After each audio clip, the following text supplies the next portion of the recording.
तो समस्या ऐसे है क्या, सवारी मिलेगा नहीं। जो सवारी मिलेगा यहाँ से ऑटो में वो भाड़ा देंगे नहीं, भाड़ा भी देते नहीं है।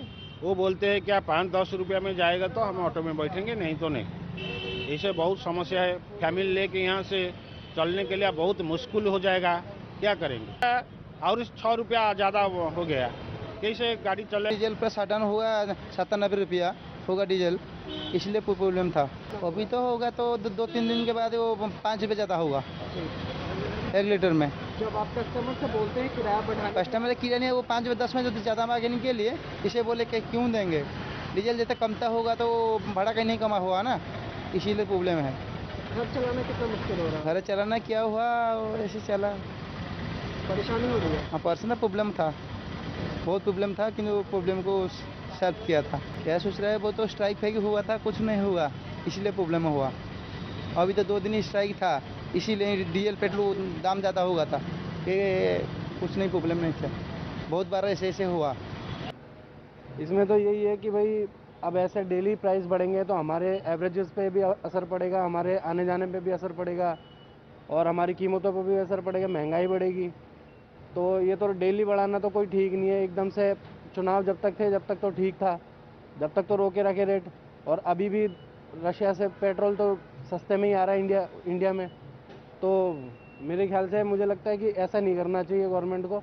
अगर करना चाहिए तो थोड़ा मतलब लोगों की भलाई के लिए करना चाहिए, अगर जो करना चाहिए ऐसे तो नहीं करना चाहिए। इतनी महंगाई बहुत ज़्यादा बढ़ जाएगी इससे। पेट्रोल और डीजल की कीमतें बढ़ी हैं, बट हम सबको पता है कि रशिया और यूक्रेन के बीच जो वॉर चल रही है उसका प्रेशर काफ़ी सारी कंट्रीज़ के ऊपर आया ही आया है।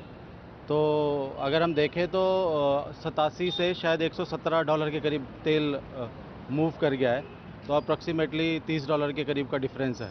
तो $30 को अगर आप ट्रांसलेट करोगे तो वो जो हमारी वैल्यू चल रही थी पिछली बार 95, तो उससे मेरे को लगता है 10 या 15 रुपये बढ़ने का स्कोप है। I think government already effort कर रही है कि इसको कैसे नलीफाई किया जाए, and we believe in our government. ये आसने में जो सर कुछ दिनों बाद जो ना गाड़ी आदमी चला ही नहीं सकता, आमदनी कम है, खर्चा ज़्यादा है, कहाँ से लेके आएंगे। क्या असर देखते हैं आम आदमी के तौर पे, क्या असर पड़ता है? और असर तो जो भी है सब ठीक है, पर यही है ना कि ये इतना जो है ना आमदनी कम है, कुल मिला के 10 रुपये आमदनी 20 रुपये खर्चा, 10 रुपये कहाँ से आएगा। ये तो सबको ही पता था कि बीजेपी दोबारा आएगी और दाम बढ़ने थे, इस पर कोई वो नहीं था, ये सबको ही पता है। इस पर हम लोगों को कितना फर्क पड़ रहा है? हम लोगों पे सबसे ज़्यादा हम लोगों पे फ़र्क पड़ेगा, क्योंकि जितना उनकी सैलरी नहीं उससे ज़्यादा उनको पेट्रोल का खर्चा, रोटी जाना। रोज़ का मैं 35-70 किलोमीटर अप डाउन करता हूँ। यहाँ से यमुना पार से आता हूँ, आनंद विहार से एयरपोर्ट ड्यूटी करता हूँ, और इसी बाइक से करता हूँ हर हफ्ते, हर महीने कुछ ना कुछ होते हुआ था। और इससे हम भी ज़्यादा ही प्रभाव पड़ा है कि सैलरी मिलती है हमें 14-15 हज़ार, और 3-3.5 हज़ार का पेट्रोल खर्चा हो जाता महीने का हमारा, और जो बचते वो किराए में लग गए और कुछ खा पी ले, बस बचता कुछ नहीं हमें।